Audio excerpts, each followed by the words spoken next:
Radio जयंतच्या पुस्तक अभिवाचनाच्या कार्यक्रमात प्रसारित करत आहोत डॉक्टर भरत केळकर लिखित युद्धभूमीवरच्या स्वानुभवांवर आधारित doctors on a war front या पुस्तकाचं अभिवाचन. भाग 9. अभिवाचक जयंत ठोंबरे.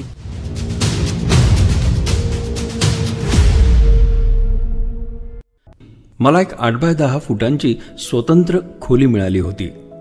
तिच्या खिडकीमध्ये सँडबॅग्स लावून ठेवल्या होत्या, जेणेकरून बाहेरून होणाऱ्या गोळीबारापासून संरक्षण होईल. बाहेरच्या देशातून आलेल्या अन्य अनेक लोकांना, मंगलोरमधून आलेले जनरल सर्जन, नॉर्वे, स्लोवाकिया आणि स्वित्झर्लंडमधून आलेल्या नर्सेस, हाँगकाँगमधून आलेले डॉक्टर जिमी, स्वीडनमधून आलेले आमचे मिशन प्रमुख विलियम केरमेकर, या सर्वांना असं स्वतंत्र खोलीचं सुख नव्हतं.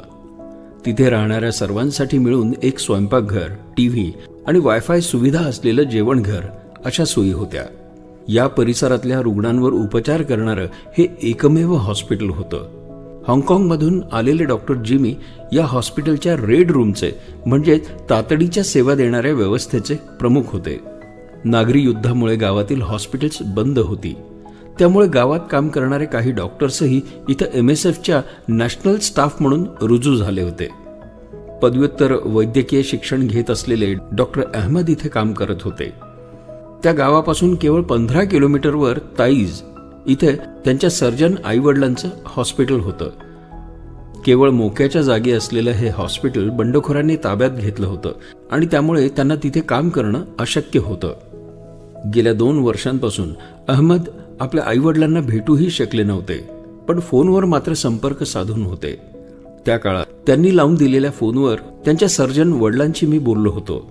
अहमदला भारतात जाऊन शिकण्याची संधी देता येईल का, असं त्यांनी मला विचारलं होतं. युद्धग्रस्त भागात असूनही हॉस्पिटलमध्ये एक छोटीशी एक्सरे रूम, एक ऑपरेशन थिएटर, अगदी प्राथमिक सोयी असलेली एक प्रयोगशाळा, काही बाटल्या रक्त सुद्धा तिथे होतं. मदतीसाठी उत्सुक असलेले स्थानिक मदतनीस तिथे स्वेच्छेने काम करत होते. बऱ्याच दिवसानंतर ऑर्थोपेडिक सर्जन आणि मी तिथे पोहोचलो होतो. भारतातल्या मंगलोरचा जनरल सर्जन डॉक्टर शाज माझ्या अगोदरपासूनच तिथे कार्यरत होता. त्याने MSF आणि रेड क्रॉस यांच्यासोबत बरीच मिशन्स केली होती. हॉस्पिटलमध्ये 35 रुग्ण होते. त्यापैकी 19 रुग्ण ऑर्थोपेडिक ट्रीटमेंटची म्हणजेच माझी वाट बघत होते. जखमांचे प्रकार यापूर्वीच्या सिरियाच्या मोहिमेत बघितलेलेच होते. कोणाच्या अंगात बंदुकीच्या अस्ताव्यस्त फैरी ठिकठिकाणी घुसलेल्या, तर कोणाच्या अंगामध्ये बॉम्बच्या धमाक्यामुळे उडालेल्या अणकुचीदार कपच्या शिरलेल्या. सुरीसारख्या धारदार शस्त्रांनी झालेले वार जसे दिसत होते तसे भाजल्याच्या, अपघाताच्या जखमा सुद्धा होत्या आणि कुणीतरी मुद्दाम केलेल्या छळाच्या सुद्धा जखमा होत्या. पण त्यातही काही केसेस अगदी लक्षात राहाव्या अशा होत्या. हातात गन घेऊन सेल्फी काढण्याचा प्रयत्न करणाऱ्या एका महिलेच्या हातातल्या गनचा ट्रिगर बहुधा तिच्याकडनं चुकून दाबला गेला असावा, पण गोळी सुटली ती त्या महिलेने आपला पंजाच गमावला. दुसऱ्या एका घटनेत मांडीच्या खुब्यातून शिरलेली गोळी वाकडी तिकडी थेट पोटापर्यंत गेली आणि आतड्याला अनेक जखमा करून बाहेर पडली. एकाच गोळीमुळे दोन्ही पाय जायबंदी झाल्याची अनोखी घटना पण इथे बघितली. एका पेशंटच्या डाव्या का उजव्या कोणत्या तरी बाजूने आलेली गोळी आधी त्याच्या पायात शिरली, तिथून बाहेर पडून दुसऱ्या पायात घुसली आणि त्याचे दोन्ही पाय जायबंदी करून बाहेर पडली. रस्त्यात एक भला मोठा लोखंडाचा चेंडू दिसल्यानंतर तो विकून 4 पैसे मिळवू म्हणून एकानं तो उचलला आणि तोपर्यंत तो न फुटलेला तो बॉम्ब त्याच्या हातात फुटला.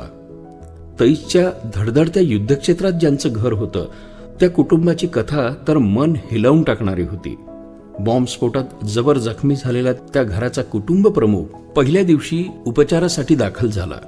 मग 5 दिवसांनी बंदुकीच्या गोळ्या छातीत लागून जखमी झालेली त्याची तरुण मुलगी आली आणि त्यानंतर दुसऱ्याच दिवशी गोळ्यांनी घायाळ झालेली त्या मुलीची आई. तिघांवरही वेळेत उपचार झाले. तिघही बरे झालेत. पण आपण आणि आपलं कुटुंब बरं झाल्याचं समाधान त्यांच्या चेहऱ्यावर उमटलंच नाही, कारण उपचार घेऊन त्यांना पुन्हा त्याच परिसरात, त्याच घरात राहायला जाणं भाग होतं जिथं त्यांचा साक्षात मृत्यूशी सामना झाला होता.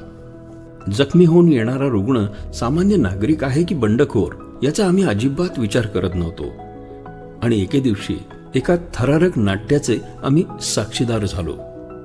ऑपरेशन थिएटरमध्ये मी एका पेशंटवर शस्त्रक्रिया करत होतो.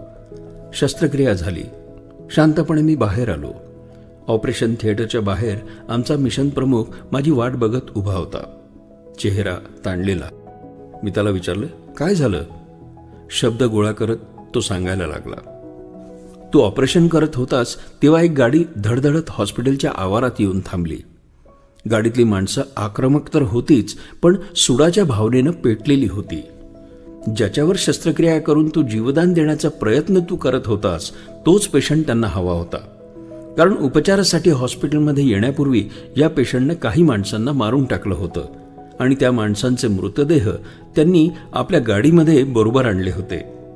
त्या हत्येचा त्यांना जाब विचारायचा होता आणि त्यासाठीच विरोधी गटाच्या टोळीची ही माणसं हॉस्पिटलमध्ये आली होती. या जाब विचारण्याची परिणिती त्याच्या हत्येत होणार हे सांगायला कोणत्या भविष्यवेत्त्याची गरज नव्हती. काहीही झालं तरी तो पेशंट त्यांना त्यांच्या ताब्यात हवा होता. ते रिकाम्या हातानं परत जायला तयारच नव्हते. प्रकरण चांगलंच तापलं होतं.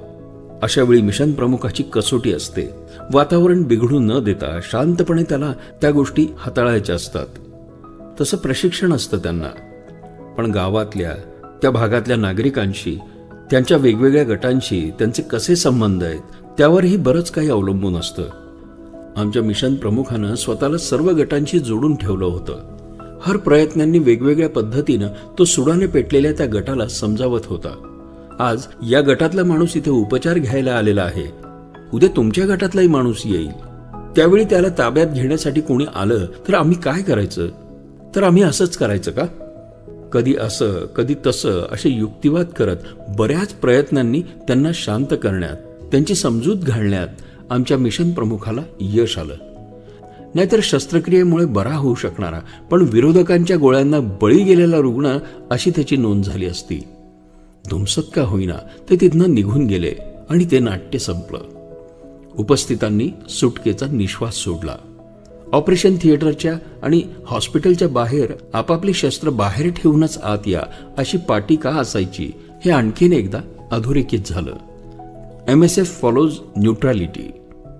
कोणाचीही बाजू न घेता सर्वांवर वैद्यकीय उपचार करायचे असतात. त्यामुळे मिशन प्रमुखाने गावातील सर्व मुखिया, भाई, दादा अशा सर्व लोकांशी चांगले संबंध ठेवले होते.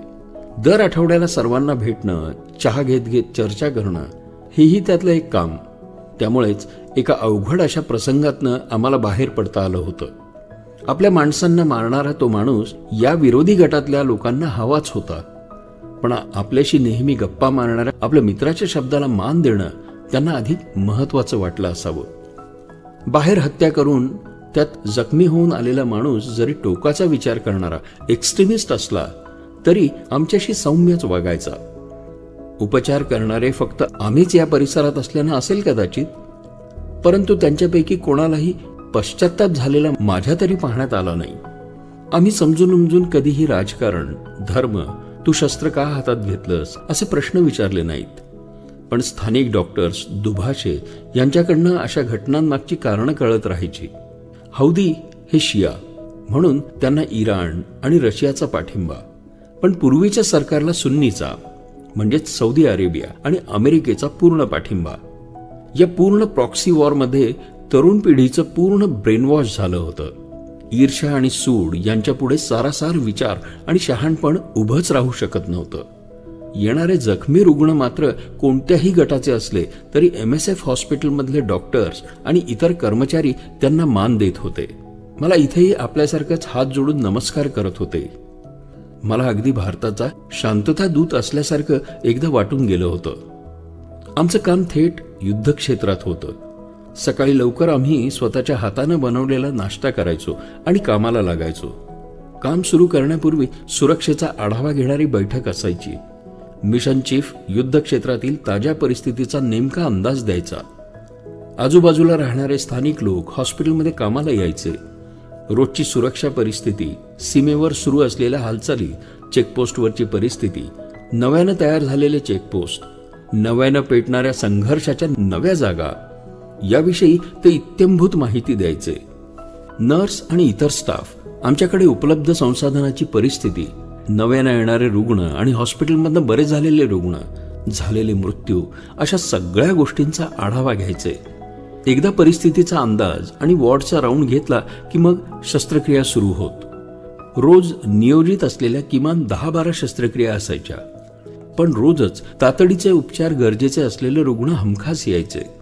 मग आधी ठरवलेला क्रम बदलून नव्यानं आलेल्या रुग्णाला टेबलवर घ्यावं लागायचं. कित्येकदा तातडीचे उपचार आवश्यक असलेले 5-6 रुग्ण एकदम यायचे. एकाच वेळी त्यांच्यावर उपचार करायला तितके डॉक्टर नसायचे. त्यावेळी ट्रॉईज आमच्या मदतीला यायचं.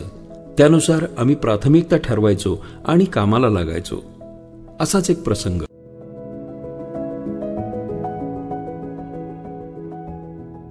जखमी झालेल्या एका रुग्णाची शस्त्रक्रिया करायची होती. फ्रॅक्चर होतं त्याला. स्पाइन अनेस्थेशिया देण्याचं काम सुरू होतं आणि तेवढ्यात 9 महिने भरलेल्या पण अडलेल्या एका महिलेला घेऊन कोणीतरी आलं. तिच्याकडे पाहणं आवश्यक होतंच.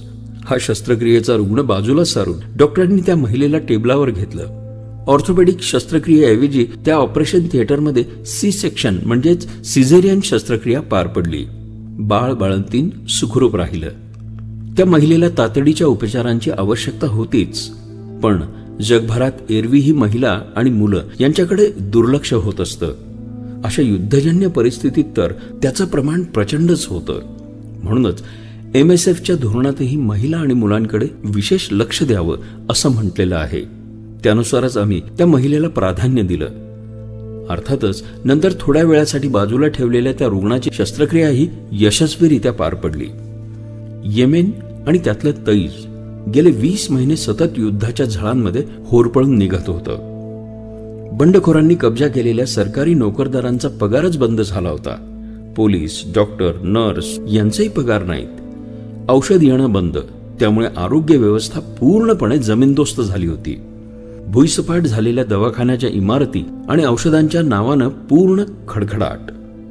केवळ आरोग्य व्यवस्थाच नाही तर नाईलाजानं राहत असलेल्या लोकांचे दैनंदिन जीवनही कमालीचं अस्ताव्यस्त, अस्थिर आणि अनिश्चित झालं होतं. पुरेसं अन्नधान्य आणि पाणी या अगदी जीवनावश्यक गरजाही भागत नव्हत्या. अन्न आणि पाणी एकतर मिळतच नव्हतं. मिळालंच तर ते घेणं परवडत नव्हतं. मोडकळीला आलेली आरोग्य व्यवस्था, रोजची उपासमार आणि कुपोषण, हालाखीचं जीवनमान याचा एकत्रित परिणाम झाला होता आणि समाजाचं आरोग्य ढासळत होतं. विशेषतः गर्भवती स्त्रिया, कोवळी आणि वाढत्या वयाची मुलं, वृद्ध माणसं यांचे आतोनात हाल होत होते. पण घरदार उद्ध्वस्त झालेल्या या लोकांपुढे 2च पर्याय होते.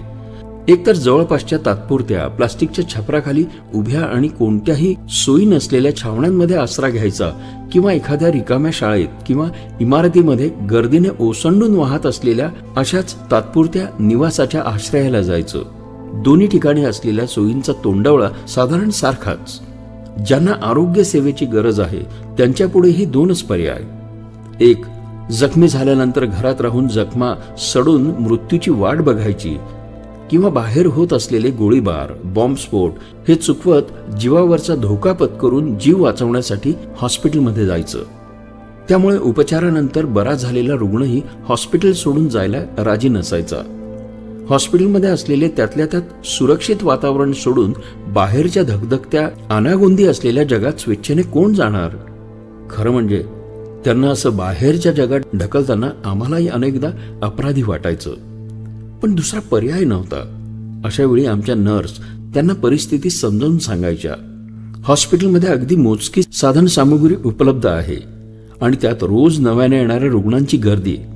प्रत्येकाला उपचार द्यायचे तर बऱ्या झालेल्या रुग्णांनी आपली जागा गरजू रुग्णांना देणं हे किती गरजेचं आहे हे जाणवलं की मग बरे झालेले रुग्ण हॉस्पिटलमधनं कसे बसे जायला तयार होत. हॉस्पिटलमधनं बाहेर पडून नेमकं जायचं कुठे या प्रश्नाचं उत्तर ठाऊक नसताना हॉस्पिटलमध्ये आलेल्या प्रत्येक रुग्णावर आम्ही उपचार करत होतो. त्यासाठीच आम्ही इथे सारे आलो होतो. पण उपचार करता करता नकळत या रुग्णांशी भावनिक दृष्ट्या जोडले जात होतो. त्यांच्यावर आलेली भयंकर आपत्ती, त्याच्याशी झगडत त्यांची उभा राहण्याची धडपड हे सगळं पाहून आणि ऐकून मला फक्त क्लिनिकल दृष्टीने त्यांच्याकडे बघणं शक्य होत नव्हतं. मला अरेबिक भाषा येत नाही, दुभाषा असायचा. परंतु त्याही पेक्षा जास्त आपले आणि त्यांचे आय कॉन्टॅक्ट, स्पर्श आणि शरीर भाषा म्हणजेच बॉडी लँग्वेज यामधून अधिक संवाद होत असे. त्यांना आणि मला एकमेकांचे विचार समजत असत. रुग्णांशी संवाद साधायला सतत अरेबिक किंवा इंग्लिश भाषा जाणणारे दुभाषे आमच्या सोबत असायचे. युद्धात नोकरी गेल्यामुळे बेकार झालेले उच्च शिक्षित प्राध्यापक किंवा अधिकारी दुभाषाचं काम करीत होते. सुरक्षेचं कवच घातल्याशिवाय कोणतीही हालचाल करण्यास आम्हा प्रत्येकाला जणू मनाईच होती. सुरक्षेचा असाच वेढा हॉस्पिटल भोवतीही होता. हॉस्पिटलमध्ये प्रवेश करण्यापूर्वी अंगावरची सर्व शस्त्र ही बाहेर काढून ठेवणं सक्तीचं होतं. येमेन मोहिमेसाठी ज्या महत्वाच्या सूचना होत्या त्यामध्ये एक होती ती स्त्रियांशी बोलताना आणि त्यांची तपासणी करताना पाळावयाच्या नियमांची. इथे प्रत्येक स्त्रीला बुरखा सक्तीचाच होता. त्यामुळे त्यांचे डोळे काय ते फक्त दिसत असत. बाहेरच्या देशातून आलेल्या नर्सेस सुद्धा या नियमाला अपवाद नव्हत्या. पण कौतुक आणि आश्चर्याची बाब म्हणजे 2 येमेनी स्त्री डॉक्टर आमच्याबरोबर केवळ वॉर्डमध्येच नाही तर रेड रूम मध्ये सुद्धा काम करीत होत्या. आमच्यासारख्या बाहेरून येणाऱ्या डॉक्टर्सच्या इथे राहण्याच्या अनेक मर्यादा लक्षात घेता स्थानिक डॉक्टर तयार करणं, त्यांना प्रशिक्षित करणं हे येथील आरोग्य व्यवस्था उभी करण्याच्या दृष्टीनं फार गरजेचं आणि महत्वाचं होतं. आमचं सर्वांचं ते एक उद्दिष्टही होतं. त्यामुळे तिथे काम करीत असलेले स्थानिक डॉक्टर्स आणि बाकीचा स्टाफ रोज ऑपरेशन थिएटरमध्ये आम्ही पेशंटवर करीत असलेले उपचार जाणून घेण्यास, शस्त्रक्रिया शिकण्यास उत्सुक असायचे. दर शुक्रवारी सर्व येमेनी त्यांच्या प्रार्थनेसाठी सुट्टी घेत. आम्ही मात्र आठवड्यातून एकही सुट्टी न घेता काम करीत होतो. 2-3 शस्त्रक्रियांच्या दरम्यान येणारा कॉफी ब्रेक हीच आमच्यासाठी चैन असायची.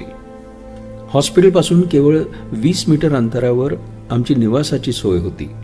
आम्ही जिथे राहत होतो त्या इमारतीच्या गच्चीवर एक मोठा रेड क्रॉस, रेड क्रिसेंटची चंद्रकोर आणि MSFचा लोगो काढलेला होता. बॉम्बिंग करणाऱ्या विमानांनी बॉम्ब टाकण्यापूर्वी विचार करावा म्हणून. आणि तरीही हॉस्पिटल आणि आमचं निवासस्थान या दोन्ही इमारतींमध्ये सेफ रूम्स होत्या. सेफ रूम्स म्हणजे अचानक हल्ला झालाच तर जिथे सर्वांनी एकत्र राहायचं त्या खोल्या. 4-5 दिवस टिकाव धरून ठेवता यावा यासाठी इथे पुरेशी अन्नधान्याची रसद करून ठेवलेली होती. दिवस गडबडीत उजाडत होते आणि गडबडीतच मावळत होते. या कामाच्या धांदलीतच एक दिवस मला जाणीव झाली की आपला मिशनचा काळ आता संपत आलाय. 10-12 दिवसच शिल्लक होते. काय काय करावं लागेल याचा मी विचार करायला लागलो आणि दुसऱ्याच दिवशी मला इथला मुक्काम संपण्याच्या नेमके 10 दिवस आधी सानामध्ये तुफान बॉम्बिंग झालं. 150 माणसांचा बळी गेला. 500हून अधिक लोक गंभीर जखमी झाले. अर्थातच साना विमानतळ अनिश्चित काळासाठी बंद करण्यात आलं. संपर्काची सगळी यंत्रणा कोलमडली. वायफायवर केलेल्या व्हॉट्सअप कॉल्सवर या देशात बंदी घालण्यात आली. संपर्क बंद केल्यानंतर आता घरी परतायला कदाचित उशीर होईल हे कळवायचं कसं या विचारात मी होतो.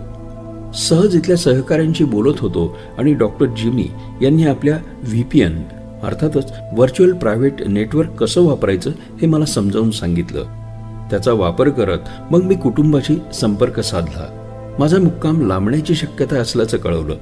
पण सुदैवाने मी ज्या दिवशी निघणार होतो त्याच्या आदल्याच दिवशी साना विमानतळ पुन्हा खुलं झालं.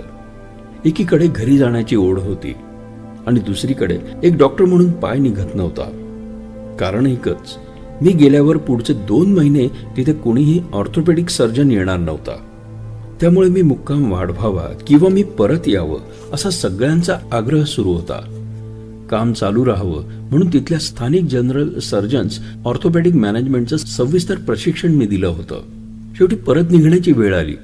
मी निघण्याच्या दिवशी त्या परिस्थितीतही हॉस्पिटलमध्ये काम करीत असलेले Yemeni general surgeon doctor Rauf यांनी माझ्यासाठी गुड बाय केक आणला होता. ते पाहून माझे डोळे पाणावले.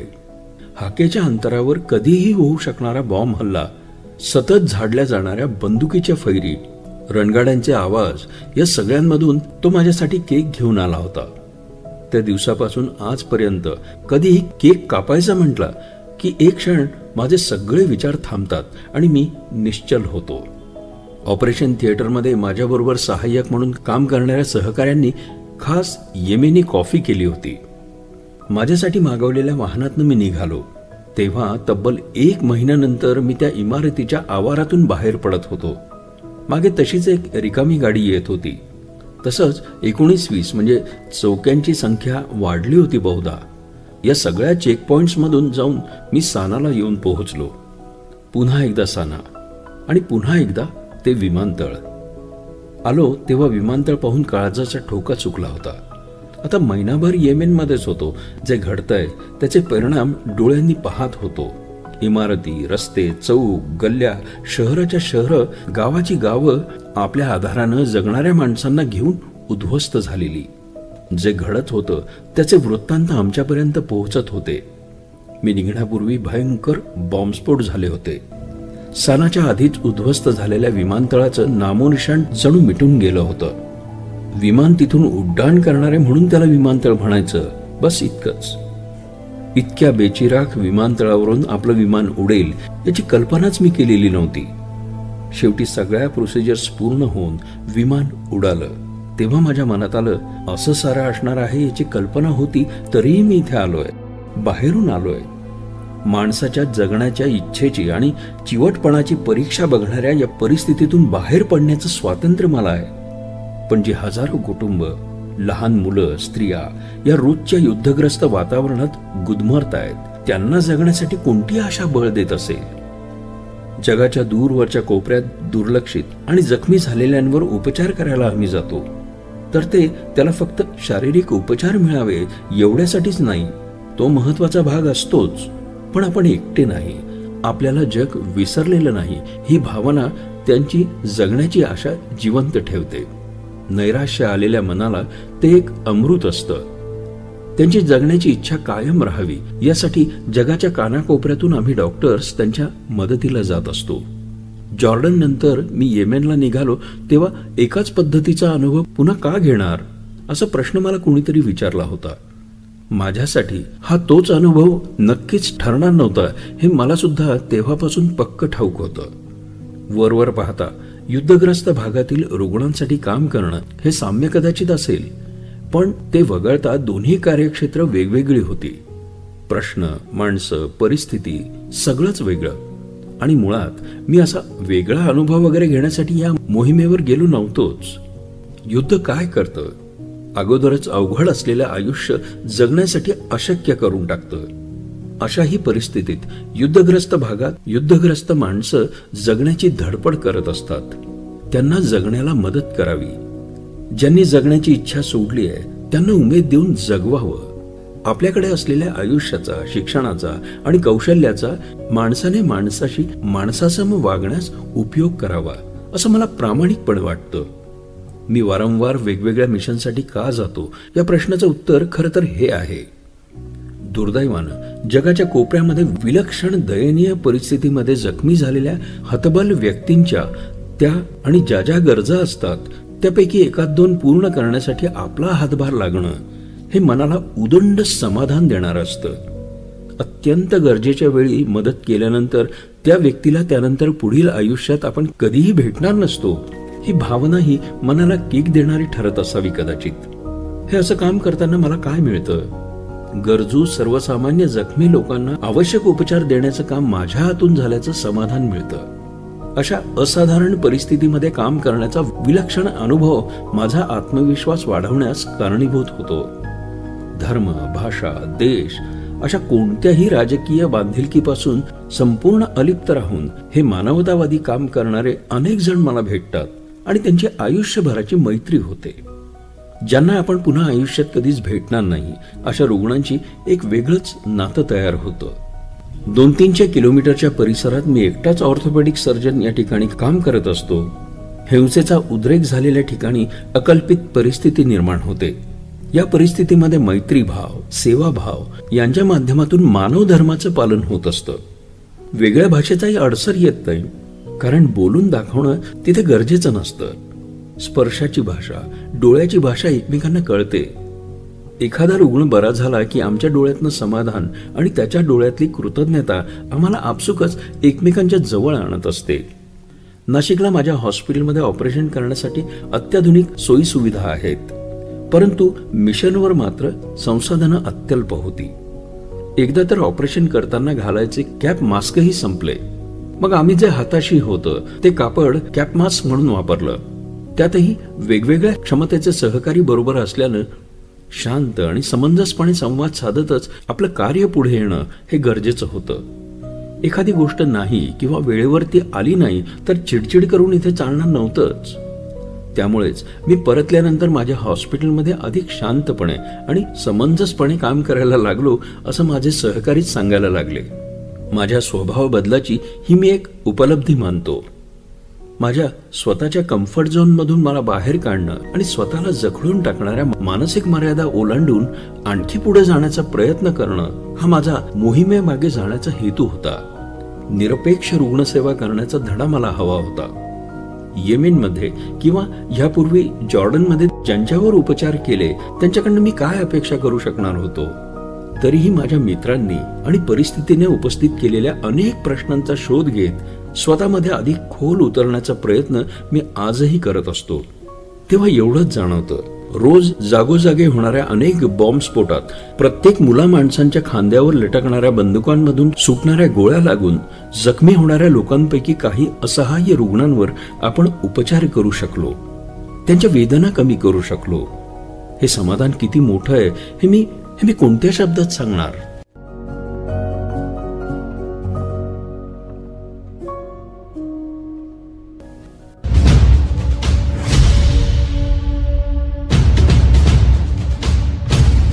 रेडिओ जयंतच्या पुस्तक अभिवाचनाच्या कार्यक्रमात युद्धभूमीवरील स्वानुभवांवर आधारित डॉक्टर भरत केळकर लिखित doctors on the war front या पुस्तक अभिवाचनाचा भाग 9 आपण ऐकलात. अभिवाचक होते जयंत ठोंबरे. निर्मिती रेडिओ जयंत.